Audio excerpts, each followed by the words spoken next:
Yeah, me no wizard gang. Yeah. This a one of the realest song. Squeeze, true shot a me name.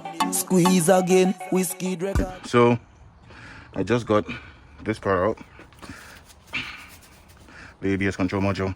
And I'm sorry, I ended up losing. I thought I was recording, but I was not. I had to get an extra light too. But essentially, so it's sitting like this in there. There's one screw here that you got to take off. Another second one here that you got to take off.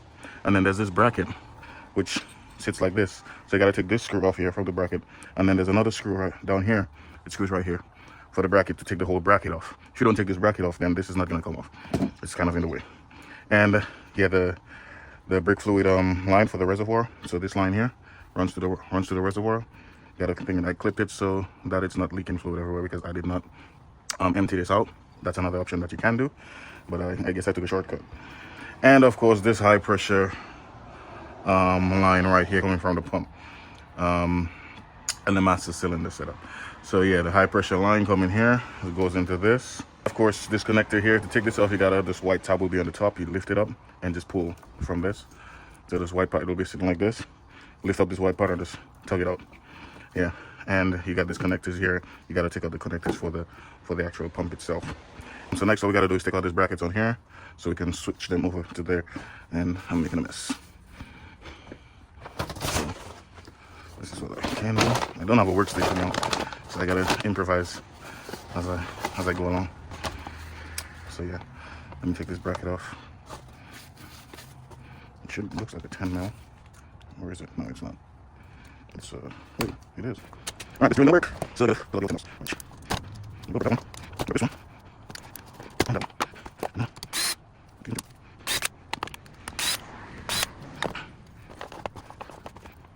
Like I said, I ain't got a workstation, so I gotta just do it as it comes.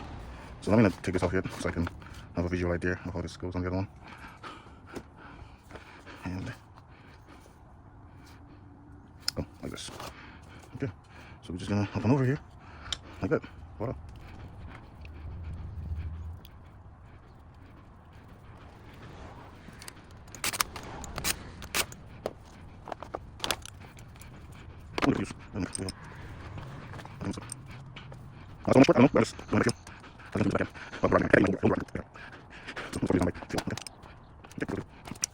Alright, so now this one.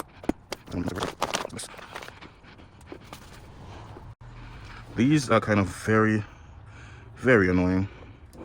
It's like right there in the way. Okay.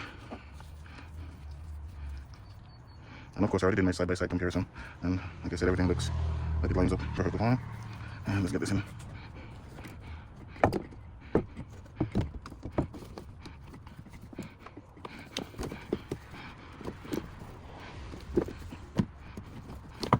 So this is like the most annoying part right here. Oops. Just let it open over.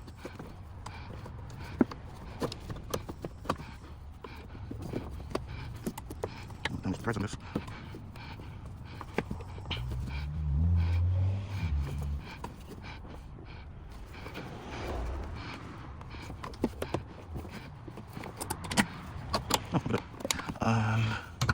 Nice.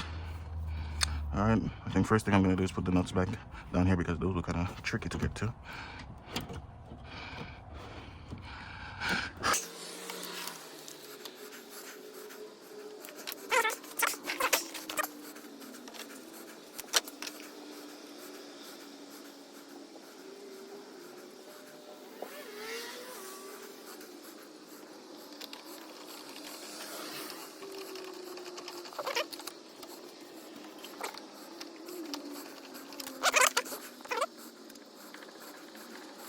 So I'm not gonna tighten these down all the way, so I can have a little play.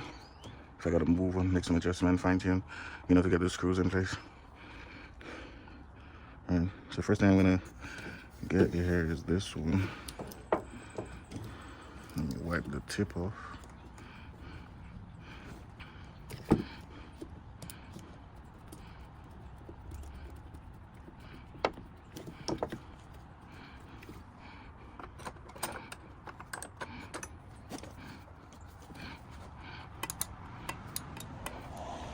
The tedious part. Wait, is this even called? Okay, it's called.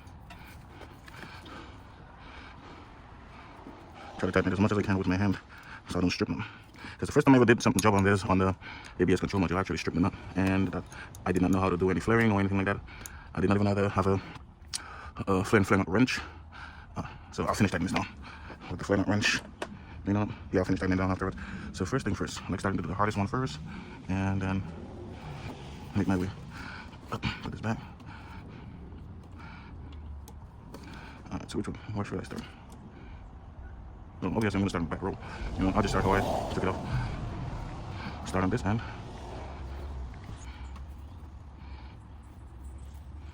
Just want to clean out the tips a little bit. Try to minimize contamination as much as possible.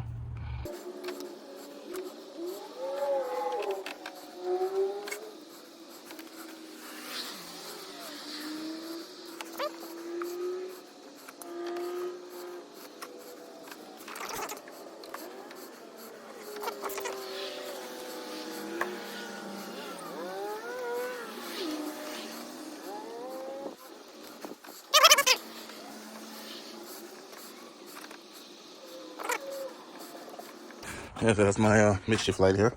It worked. It did the job. So again, I changed this. Ooh, clean, like it. I changed this to the ABS control module. That's what it is. So like I said, what's that code again? I'll probably write it up on the screen or something. But basically, it's saying there's an internal leak in the brake in the ABS system. Now, this is the accumulator right here, and the pump is all the way down there. Not sure if you can see that, but the pump is all the way down here, and that's the ABS control module. So this two, the accumulator and the pump, it's like one setup, and the ABS control module is a second setup, but they all work together. They all carry the same pressure within the system. So when the pump builds the pressure in here, it runs through this line. This is the high pressure line, which runs to the ABS control module. So from what I understood originally is usually when you have that code, it's both. You usually typically want to change these two parts at the same time, because it could either be one or the other. And I know these typically usually go bad first for some reason, because I had to change one. I had a 2010 Mazda 5. I had to change the one of that, and that gave me hells. So I was very skeptical about changing this, and because I ended up messing with one of the brake lines, threaded it wrongly and just stripped it, and had to flare it. And long story short, it scarred me, and I was hesitant about doing this, but I said, you know what, I got to overcome that fear, and I did it. These two lines right here gave me hells to put in, but I got it. Just keep in mind, whenever you're taking these off, these might get a little bit of strain on them, so it will, it will be bent slightly. So whenever you put it in, it's not just plug and play where you just place it back in the hole and screw it up together. You might have to slightly give it a little, a little bend, slight bend, not to break or anything, just because it's warped. So you gotta just kind of work it back to where it was originally. I did spray some brake fluid cleaner on this to kind of clean up everything here, and yeah, so simple. Like I said, to take this off, you got one nut right here. It's down here, another nut down here, right here. You just take these two nuts off. That's holding the bracket that's under this. Then this is another bracket again. That's another nut. And there's another nut. Not this one. Don't take that one off. Don't worry about that. But under this, you got to take off this clip right here and pull this off. Obviously, you got to disconnect these cables. And directly under there, there's a nut that you can take off and take this whole bracket off. Because if you don't take this whole bracket off, all these lines are going to be in your way. You won't be able to remove the entire thing. And then this, don't mind this wire. This is an aftermarket stereo system. To take this off, you just pull this white part straight up and just pull the whole thing towards you, and simple as that. There's a tab under here you got to take off to kind of pry back the whole thing so that it's out of your way. And yeah, that's pretty much it. Oh yeah, and then you still got the brake fluid line running from the reservoir to there. And of course, you got to take this line. Oh yeah, that's a high pressure line. It's coming from this red line. It's down here. You got to take that off right here. Now keep in mind, this system is pressurized even when the vehicle is off, and it can be pressurized even hours after. So, my advice to you, from what I heard, understood, if you don't have a scan tool like me, because you can use the scan tool to depressurize the system, which is what I did.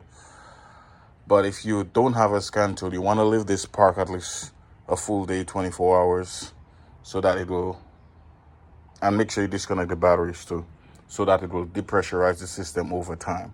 It takes a while to depressurize the entire system. Make sure you disconnect the battery. If you don't, as soon as you open that door, it's going to repressurize the system, and you got to wait 24 hours again. So don't play yourself. All right, so we're in the car now. Just wanted to show you guys something real quick. Where it says accumulator sensor, and the pressure.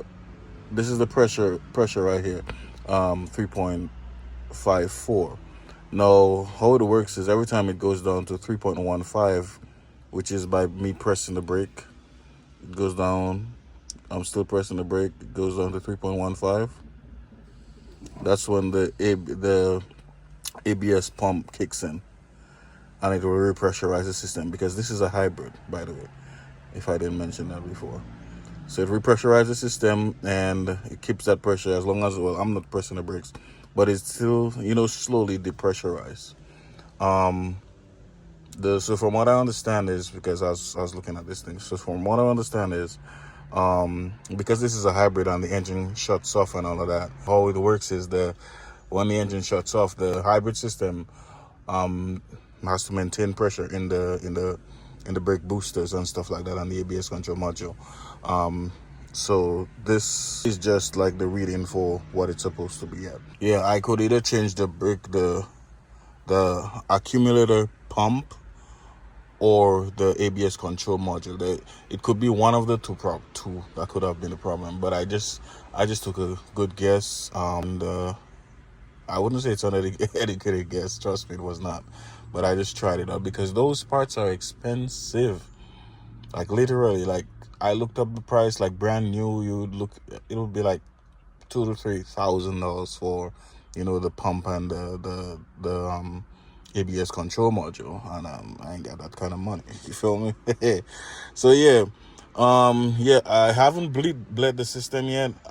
You know what I'm gonna do? I'm just not feeling up to it, to be honest with you. Bleeding the brakes can be very tedious, as we know. There's a part that I can do on this right here, but I just don't want to be going back and forth, in and out, and it's just me. Bleeding the brake is a two-man job, obviously. So I'm gonna probably take it to one of the shops and have them bleed the system. And I also wanted them to check one of my not one of my, well, yeah, probably it could be one of my, but for my parking brake, I changed the cables a while back, recently actually, and it's working better, but it's not working right.